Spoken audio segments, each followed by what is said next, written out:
Hi everybody and welcome here. It's me, Eric, CCTV. I'm happy and very proud to have a very honorable guest here. One of the data center veteran telco gurus of this industry. Very proud and honored that you're here, Matthias. Matthias, for the people who do not know you, please. They don't need to know me. Tell them. No, my name is Matthias Hartmann. I'm co-founder of NewTelco. As Eric said, I'm in the data center business since more than 20 years. My previous company is not existing anymore. They sold it. They made a lot of money out of it. NewTelco is still existing. There you go. It will exist in the future. So that's good. So what's new? NewTelco. What are you doing? We are still growing dramatically in Frankfurt, which is our main hub. All across Europe, Kiev, we just did expansions. In Georgia, we are the only carrier-neutral data center provider. Businesses start growing even while it's a small country. Mm-hmm. So, yeah, we're developing, we're expanding, we're growing. Mm-hmm. That's new. Okay. How do you position yourself actually in those markets? You mentioned that Georgia is a bit difficult or small, but how do you position yourself and how do you position your specific service portfolio in those regions? I always say the difference, we don't deliver data center service, we deliver co-location. Mm-hmm. Or in the past it was called carrier hotel or so data center is mostly a huge complex, very secure, a lot of big content players. Mm-hmm. Why we are position ourselves more in the carrier business. Okay. Small example, if you have one of the big content providers, they need 50 cabinets with 5 interconnections. A carrier or network operator need 5 cabinets with 50 interconnections. So in this case you have a total different type of service you have to deliver. Mm-hmm. And this is pretty much the niche we are in. So we are mainly a let's say interconnection company. So we provide service to operators, to carriers. We have engineers who can deal with the transmission equipment and not with service. Okay. Content provider places hundreds of servers. We have to deal with Cisco, Juniper, and DWDM systems. So the service is completely different. Mm-hmm. Okay.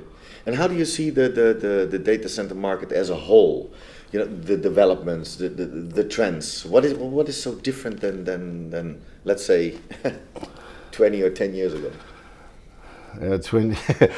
20 years ago, you were selling rack space. Today, you sell power. Mm-hmm. I think that's a big difference. Especially in Germany, we are suffering a very stupid tax.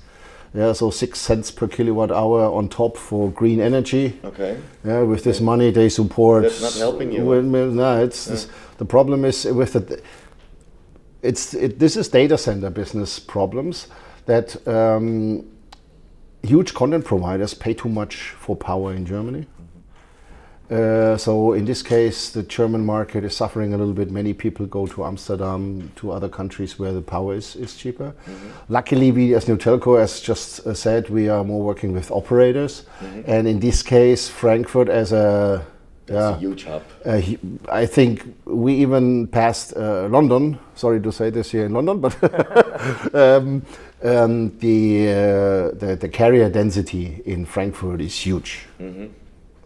So data center market itself has a challenge with power. Okay. And that's global, you mean? I think in general, because also the server technology, the dense is dramatic. Yeah. 20 years ago, one cabinet power consumption was maybe 3 kilowatt. Yeah. Today you have displayed server farms 15, 20 kilowatt. Yeah. The challenge is not to get the power. The challenge is to cool this down. Yes. Exactly. And this is big. So old data centers the infrastructure they have to replace completely and actually redesign, which is not easily possible because you have. I think the biggest problem is to install a new air conditioning system which is able to cool this huge amount of power. And then we talk about massive investments, huh? Yeah. Massive investments. And then the challenge is everybody says it should be cheaper today. Yeah. But that there's a little conflict with the investment. Yeah. Exactly, and that should be balanced out a little bit. Yeah. So now, what I'm also interested about is the technologies which we have actually today, and what is it doing in correlation to the data centers? How can they use it? What's changing? What's new? What is? As just mentioned, the data center itself has the challenge to save power, also in a way that air condition, the newer systems are much more efficient than 20 years ago. Yeah, today you also can use free cooling systems and also use solar and even hydrogen technology for the UPSs and stuff. So this is the main, I would say, technology change as a data center provider. And as for us, especially with the carrier business, we also, we just previously talked, when 20 years ago, when I started this business, there were companies, they running STM1 rings. Yeah. Yeah, SDH. Yeah, you had, we are ECI telecom partner. Those days, the XTMs, they had a capacity of 128 STM1 equivalents or 256, and this was huge boxes. Yeah, today we're talking about, we have customers, they only peer or interconnect on 100 gigabit level. Yeah, so this technology change is also something we have to invest a lot.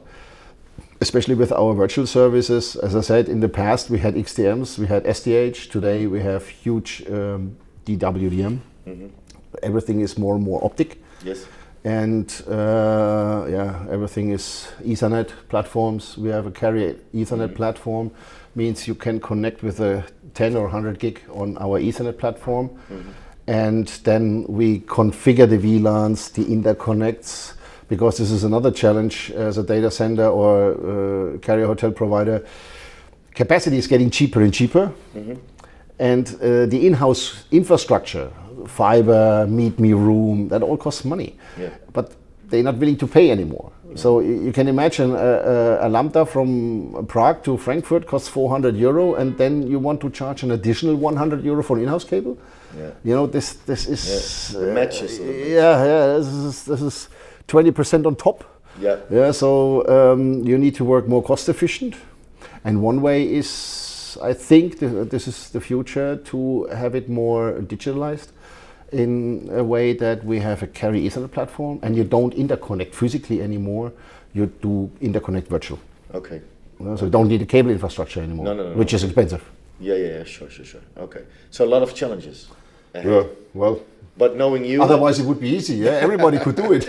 And I know, you not always go the easiest way, but you go the right way. We try. Okay, so I wish you all the best of luck. Thank you for this interview and having you here. I wish you all the best with another 20 years in this, please, because we can't miss you. We can't miss you. It's needed to. Thank you very much, Eric. Thank you so much. Thanks. Okay, everybody, this was Matthias, and I was again very happy that he was here on the show. All the best, and see you soon. Bye-bye. Ciao.